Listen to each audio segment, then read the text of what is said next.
د مۍ لومړۍ یا د نړۍ د کارګرانو د پیوستون ورځې پر رسېدو سږ کال یو ځل بیا کارګران د امکاناتو د کمښت او اقتصادي ستونزو په اړه شکایت کوي. زیاد میرم اولادم پیش مطبع برم زنگ میزنه که بگیم مادر دوای د ژړا دا غږ یوازې د ګلالۍ نه بلکې په سلګونو نورې کارګرې ښځې او سړي شته چې د کمزوري اقتصاد او یا کار نه درلودلو له وجې دردیږي او د زړه بړاس په اوښکو تویولو کموي. ګلالۍ د ازادۍ راډیو سره په خبرو کې وویل چې د زړه او سابندي له ناروغیو سره سره د سکوکو په دولتي مطبعه کې کار کوي. هغه د 10 کلونو راهیسې د دې مطبعې د صحافۍ په برخه کې کار کوي او هڅه کوي چې د خپل میړه او د 4 اولادونو د ډوډۍ او لباس لګښت په کمزوري بدن په یوازې ډول پوره کړي. ګلالۍ په یوازې سر د کورنۍ نفقه پیدا کوي او په خپل 8000 افغانۍ میاشتني معاش باندې د 2 زامنو 2 لوڼو او د بیکارۍ له امله په عصبي ناروغیو اخته میړه ضرورت پوره کوي. د میرمنې له ازادۍ راډیو سره په خبرو کې وویل چې ورځ تر بلې قیمتي زیاتیږي خو معاش یې نه زیاتیږي. 8000 راکوي 8000 زه هغه وړه کم چای کم بوره کم د اولاد نفقه مې مثال کتابچه رانه غواړي قلم رانه غواړي لباس رانه غواړي زه چی پوره کم په همدې جګرخونې نه زه مریض یم قلبي تکلیف لرم نفس تنگی لرم بیخی حال و رد خراب دا دوام ده نفس تنگی که مثال را سره که په وظیفه کې مثال قلبی غنی تکلیف ده که په تشناب کې میچپکی که په وظیفه کې میچپکی که په لاره کې را باندې عمله وکړي چپه میکیزتی که دا را سره نی دا مثال اکسیژن ده که کش نکم دتی هر چی ته چې غورځېدلم دتی بس څوک برونی خبر نیم از می نفس.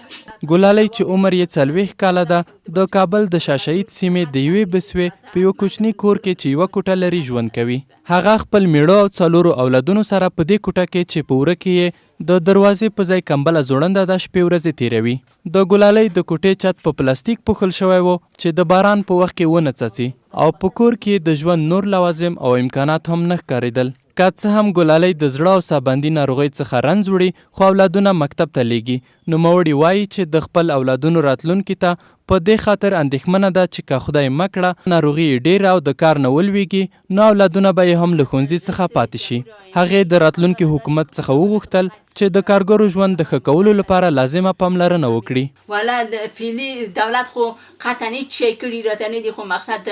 آینده رئیس جمهور نه د ما دا تقاضا ده چې خدای وکړي اوله د الله وکړي بیا د همدا رئیس جمهور وکړي چې پروردګار عالم دی نوی رئیس جمهور هم دی خدای په نیک او په خدای بیدار او هغه وسیږي چې مثال د موږ بیچارهګانو ته تقدیر کې مثال ماشین هم زیات کی او دا څوک چې بیکاره دي په مجموع کې کار ورته پیدا. اقتصادي ستونزو ګلالۍ د ښه راتلونکي څخه نهیلي کړي او په ژړغوني غږ کې وویل چې که د راتلونکي حکومت لخوا هم د دوی امتیازات ډیر نشي نو ناروغي به یې د مرګ سبب شي. د دې کورنۍ کمزوري اقتصاد د ګلالۍ په اولادونو هم اغیزه کړي او کوچني زوی علي خان یې ازادۍ راډیو ته وویل چې د مور ناروغي او د پلار بیکاري یې ځوروي. باغ نه لرم قلم نه لرم کتاب نه لرم مکتب کالي نه لرم قلم نه لرم